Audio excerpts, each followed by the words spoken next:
quiénes son los papás de Juanito o de Juanita. Sí. Entonces, ir a la escuela, dar ese contacto, fortalece emocionalmente mucho al niño.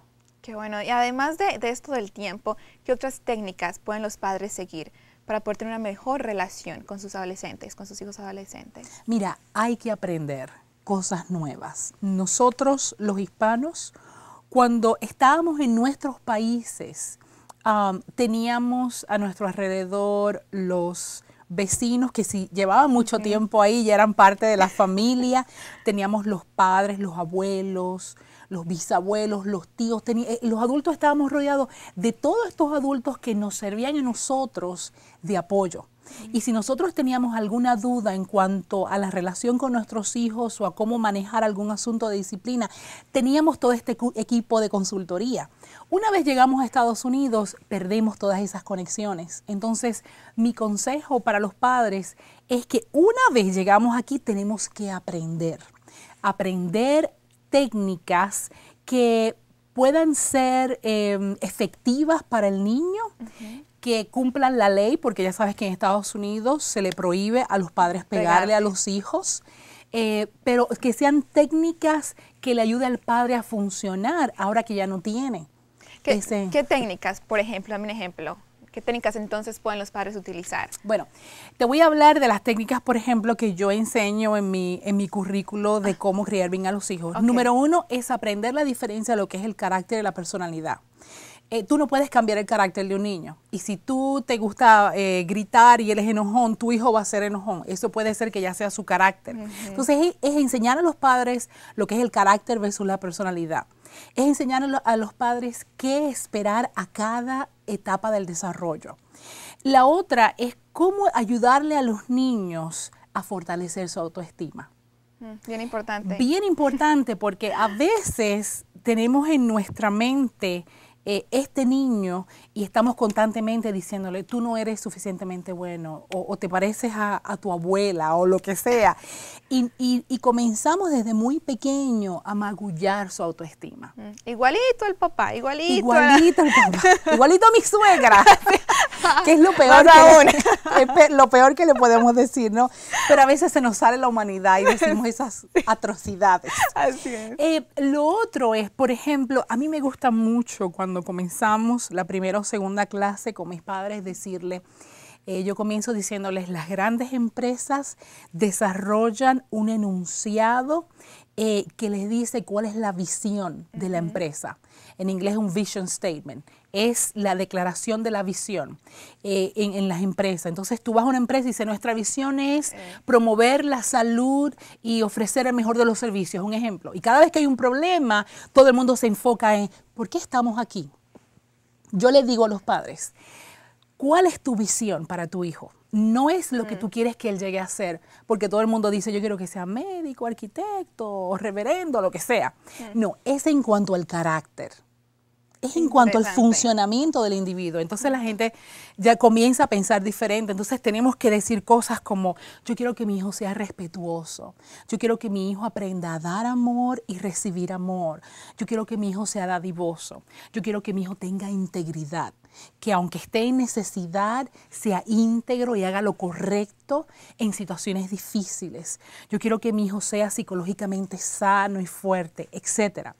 Una vez la gente ya tiene esa visión, cada problema, cada situación que ocurre en el transcurrir o en el crecimiento de ese niño, ese padre va a pensar, ¿cómo yo puedo utilizar ya sea esta situación o este conflicto para ir amoldando lo que puedo de mi hijo versus mi visión?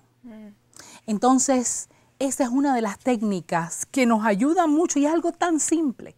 Es algo tan simple para familias, por ejemplo, y esto va a variar de una familia a otra. Para familias que vienen con un historial fuerte de drogadicción, alcoholismo o de gente que son mentirosos o lo que sea, de pronto ese enunciado de visión va a ser algo tan simple como que yo quiero que mi hijo siempre diga la verdad y nunca recurra a las drogas, que siempre sepa enfrentar la vida, resolver problemas y tomar buenas decisiones. No tiene que ser nada complicado, pero es una técnica simple que le da al padre Claro. como un esquema a dónde dirigir. Y claro, después vienen técnicas de comunicarse, como cómo no gritarle. Qué gritones somos los hispanos, ¿no? Siempre. Siempre. Y es que no sabemos otra cosa que hacer. Y yo Gritar. misma, después de tantos años de estar en esta profesión y dando estos temas, muchas veces yo me encuentro como que estoy gritando, estoy siendo grosera con mis hijos. Déjame dar un echadita para atrás.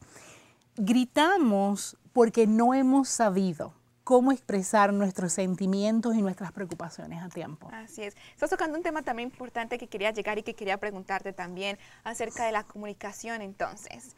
¿Qué sería una buena forma entonces de tener comunicación con los adolescentes cuando obviamente no tenemos tiempo, pero también he visto adolescentes cuando los adolescentes no quieren hablar, no quieren, con mis papás, nada que ver, como decimos, solamente con mis amigos. Entonces, como papás, ¿qué pueden hacer los papás entonces para tener una buena comunicación con ellos, aunque ellos no quieran hablar? Mira, es una técnica bien simple y súper efectiva.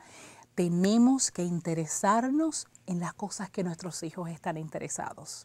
Te voy a dar un ejemplo. Lacrosse es un deporte de Europa, nada que ver con el país de donde yo vengo. Mis hijos juegan lacrosse. Yo he tenido que aprender a cuáles son las reglas de lacrosse. Me he tenido que sentar con ellos a ver los juegos. O sea, si nosotros no nos interesamos por las cosas de nuestros hijos, nunca vamos a conectar con ellos. La música, ¿cuánto trabajo nos da a nosotros? Porque queremos que nuestros hijos todavía escuchen rancheras y los tríos, y es tan irreal. Entonces, sentarnos a escuchar esa música horrible, a veces ruidosa, le ayuda al niño a decir, él está o ella está interesándose en cosas que para mí son importantes. Me pongo en el papel, quizás en estos momentos de papá. Entonces, quizás algunos papás que piensan, oh no, pero si tomo esa actitud, que quizás estoy cediendo mi espacio, o quizás me estoy volviendo como ella o como él en la adolescencia. Es cuestión de prioridad, no se trata de ceder, se trata de que el adulto tome el tiempo para entender a ese otro ser humano. ¿Entender más no estar de acuerdo? Exacto, entender y no estar de acuerdo. Entender no necesariamente quiere decir estar de acuerdo, sino entender al adolescente y hacerlo sentir como que yo no estoy en contra tuyo, es que tú has crecido muy rápido. Y yo muchas veces le digo eso a mis hijos, es que has crecido muy rápido y ya no te conozco, no sé quién eres ahora, tus prioridades han cambiado, tu forma de pensar ha cambiado. Entonces es como sentarse al lado de ellos y decirle, vamos a escuchar tu música. Y a veces es difícil, pero no es estar de acuerdo, es entenderlos. Y tú solamente llegas a entender a una persona cuando, número uno, pasas tiempo con ella. Claro. Y número dos, cuando te interesas en las cosas que son importantes para ellos. Y a veces es difícil porque no tenemos el tiempo y a veces llegan de la escuela a contar cosas que uno dice, ok, ¿y cuál es el final de esta historia? Pero a veces los adolescentes nos prueban a los padres. A ver si él me está prestando atención a esto, voy a ver cómo reacciona para yo decirle lo que realmente me está pasando. Entonces, es una batalla que no termina, es una batalla que no termina. Se ha escuchado y he escuchado el dicho acerca de que los papás tienen que llegar a ser los amigos y mejores amigos de sus hijos. ¿Qué piensas acerca de eso? ¿Es cierto, ya que estamos hablando de este tema también? Yo creo que cada padre tiene su idiosincrasia y cada familia tiene su propia cultura, ¿no? Y eso incluye las cosas que son importantes. Yo desde una perspectiva clínica y personal como padre, no me gusta la idea. Porque cuando yo pienso en la relación de un amigo es permisible, un amigo no se sienta a tener un diálogo necesariamente difícil, un amigo no tiene parámetros de decir absolutamente no. Y yo creo que eso es peligroso. Entonces, cuando tú estás con una amistad, haces lo posible por no perder esa amistad. Y mira, cuando tú estás criando adolescentes, hay muchas decisiones que tú vas a tener que tomar, aunque el niño le duelan, aunque el niño no le gusten, aunque no te haga la persona más popular, pero como padre responsable tienes que tomarlas. Entonces, yo no le llamaría amigo, yo le llamaría tal vez amistad con muchos parámetros, Ok. que podamos sentarnos a escuchar la misma música, a decir chistes,